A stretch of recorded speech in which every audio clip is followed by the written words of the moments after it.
बिस्मिल्लाहिर्रहमानिर्रहीम। अस्सलाम वालेकुम। मैं मuzammilabbasqaisar आपका अपने चैनल पर खुश आमदीद कहता हूँ। आज हमारा कंप्यूटर लेक्चर नंबर 15 है। टॉपिक है information networks questions. Information network बहुत ज़्यादा इंपॉर्टेंट टॉपिक है। इस पर अक्सर सवाल आते रहते हैं हर पेपर में। तो पहला सवाल है, the major components of modern computer are CPU, main memory, input output units, all of these. तो करेक्ट आंसर जो है इसका है वो डी है, all of the above are components of modern computer. Next है, the device are used by person और other system to communicate with the computer are called communication devices, input output devices, message devices, all of the above. तो correct answer इसका है input output devices. Next है, control unit is the part of ALU, CBT, CPU, none of the above.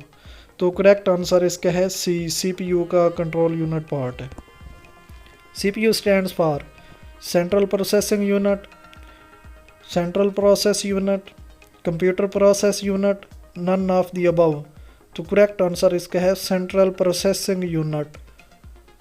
Rome store data, direct, permanent, temporary, provisional. तो correct answer इसके है permanent.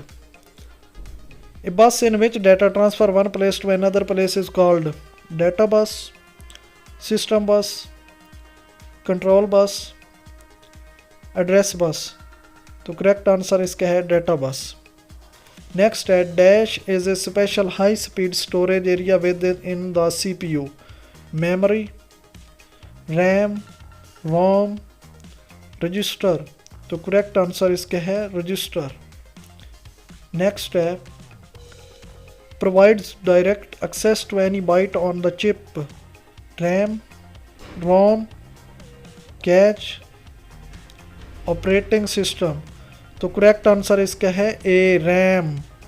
Next है 9 number, dash converts high level language to low level language, Google, assembler, web page, compiler.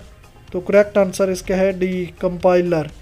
Next, 10 number question, is set of signal pathways that allows information and signals to travel between components inside or outside of computer is called data bus, system bus, control bus, expansion bus। तो correct answer है expansion bus। अल्लाह हाफिज़, मिलते हैं next video.